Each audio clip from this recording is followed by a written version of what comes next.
cloudy Florida today. I just want to introduce you to a couple of things that we're doing down here. Trying to get you out of the snow, and if you can't make it out of the snow, maybe you can do some of the drills at home.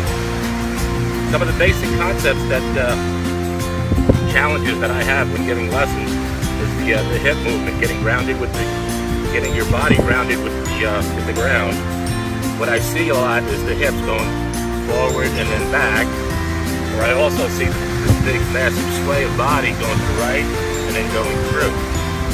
So I'm going to introduce Charlie to you, who's helped me out down here in sunny Florida, and then we're going to get you started on a winter program so that you can play better golf in the springtime. Introduce you to our team here at the JP Golf Academy. Golf professionals Chris Miyahara, Sean Fitzpatrick, Amber Richardson, and myself. But we can't do it alone. You see, we have a vision for your golf swing.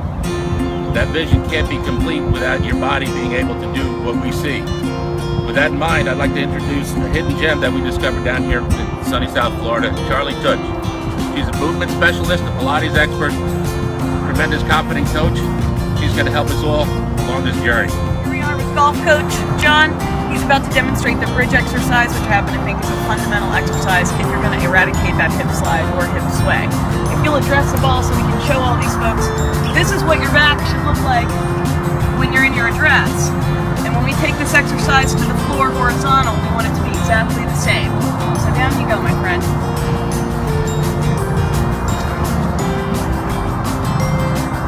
So once you get down on the floor, with the knees bent, the back should relax, and that's what we want to look at, the shape of his spine. So if he'll slide his arms out to the sides, you might be able to see underneath them.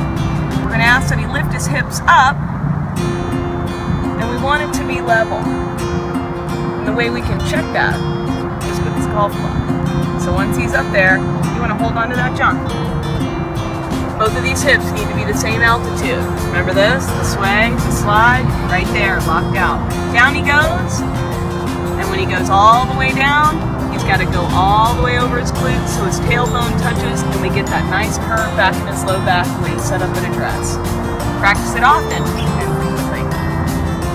All right, I'm here with Amber Richardson, and we're about to progress that previous bridge exercise. Give you one more notch up. Once you've mastered it, you can go through several reps without feeling any sort of sway or slide in that hip altitude. We'll give you a way to challenge it a little bit more. Step into address. Just to remind our folks that when she gets down and to do that bridge exercise, we're addressing the shape of the spine and how it relates to the hips in her stance. Down you go, my friend. All right.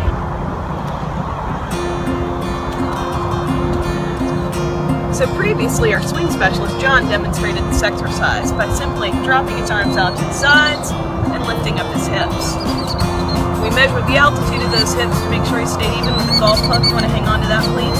Both hands. So that way she can see if it's level. And down you go. Nicely done. Now, once you get good enough at that, here's how we're going to amp it up. Put your hands across your belly, my friend. So instead of being able to stand on her arms, up she goes. Ooh, and she did it very well. Do it one more time, Amber, but this time demonstrate it as if you had never practiced it before. And you see how it becomes wobbly. Without your arms, you're going to get a chance to really dial in to what's supposed to hold those hips perfect at address.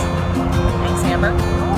Today's exercise and all the exercises you'll see in the future should be performed as many times as you can do them perfectly. The number of reps may vary depending on how good you are at it. As soon as you can do 4 to 6, it's time to move on to the next progression.